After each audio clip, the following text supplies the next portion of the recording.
Perkenalkan, nama saya Adinda Kusumawardani dari Pendidikan Masyarakat kelas A. Di sini saya akan menjelaskan tentang model proses riset aksi komunitas.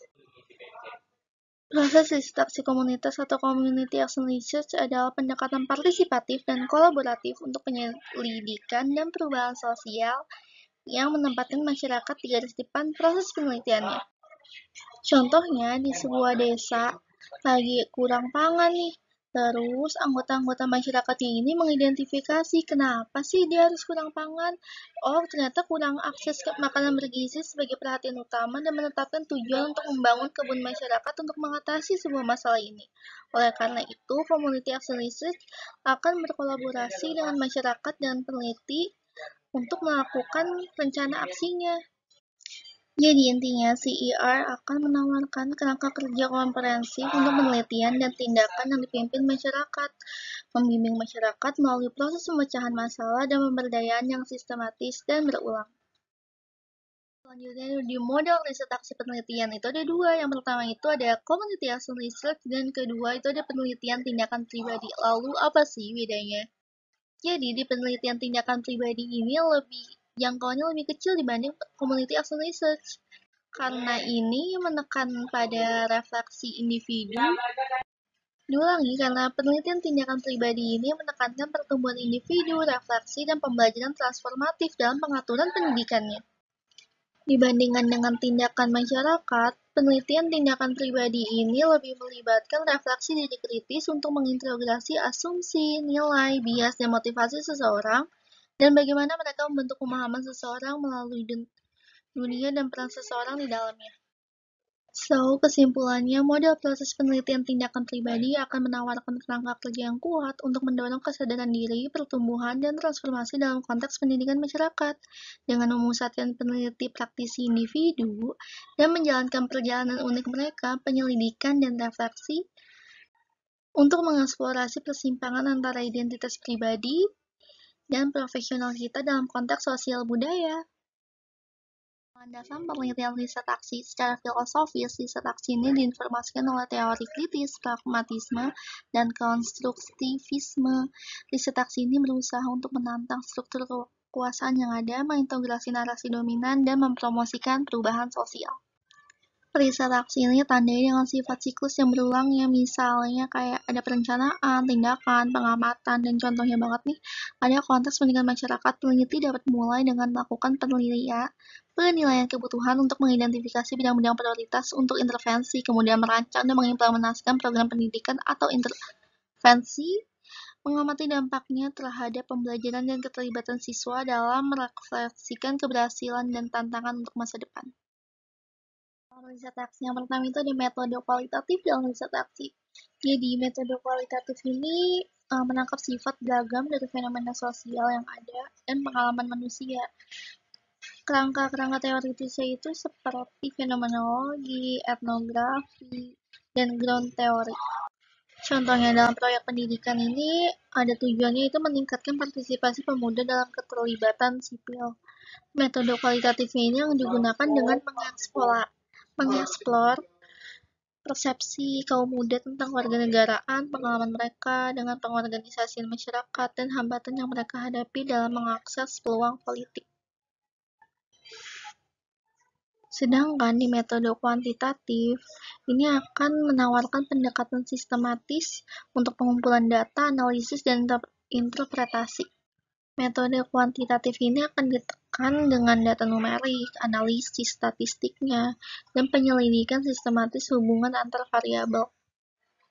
Jadi simpelnya gini, kalau misalnya kualitatif itu permukaannya, sedangkan kuantitatif itu lebih dalam ke kedalamannya gitu. Dia akan mencari data dengan lebih akar-akarnya gitu, dengan kedalaman yang lebih serius dibanding dengan kualitatif. Kalau kualitatif itu kita cuma lihat permukaannya aja nih teman-teman, tapi kalau kuantitatif dia akan terus ke dalam gitu. Sedangkan untuk metode campuran ini akan mengarahkan dengan pendekatan yang lebih kompleks, fenomenanya lebih kompleks daripada yang kuantitatif dan kualitatif ini.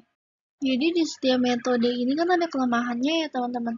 Metode kualitatif itu kelemahannya itu kurang mendalam, tapi untuk pemahaman dia lebih Oke, sedangkan kuantitatif ini terlalu mendalam, tapi rumit di bagian kedataannya, data-datanya, dan kita harus lebih explore lagi gitu. Sedangkan kalau metode campuran, kita akan ambil keuntungan dari masing-masing metode gitu. Sama-sama di keuntungan-keuntungan tersebut akan digabungkan dan menjadi sebuah penelitian dengan metode campuran.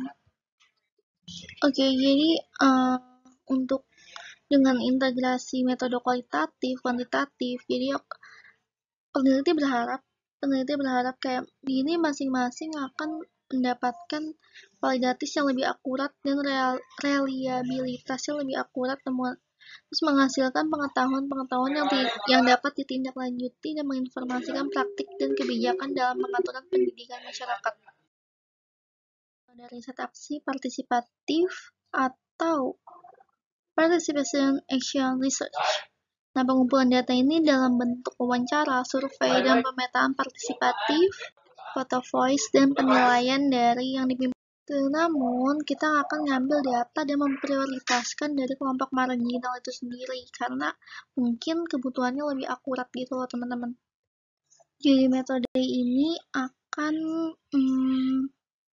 berorientasi pada masyarakat yang mengatasi akar penyebab ketidakadilan sosialnya ini, membangun kapasitas lokal dan mengadvokasi perubahan kebijakan. Contohnya, inisiatif ini berfokus pada keadilan lingkungan, maka anggota masyarakat ini akan terlibat dalam kampanye, advokasi akar rumput, mengatur upaya pembersihan masyarakat, atau berkolaborasi dengan pembuat kebijakan lokal untuk mengembangkan kebijakan lingkungan yang berkelanjutan.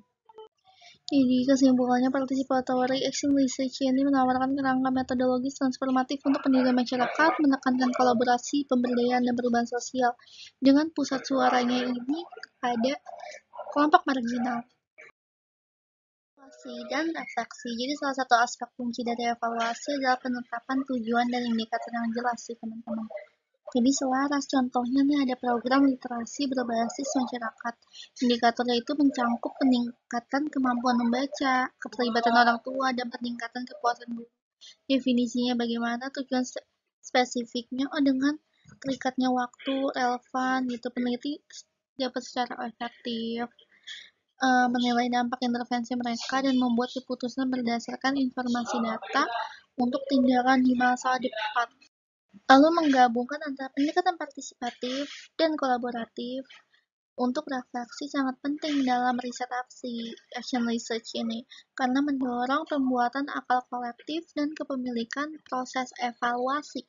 Contoh, ada proyek PIR, Participatory Action Research, yang fokusnya pada promosi kesehatan masyarakat. Penelitinya ngapain? Peneliti akan memfasilitasi dialog reflektifnya dengan anggota masyarakat untuk membahas keberhasilan proyek, tantangan, dan area pertumbuhannya. Jadi dengan adanya dialog ini, diharapkan ini peserta dapat secara kolektif menganalisis data evaluasi, mengidentifikasi akar permasalahannya, penyebabnya apa, kayak tantangan-tantangannya bagaimana, dan merancang strategi bersama untuk mengatasinya. Pembahasan kali ini tentang proses penelitian tindakan masyarakat. Terima kasih.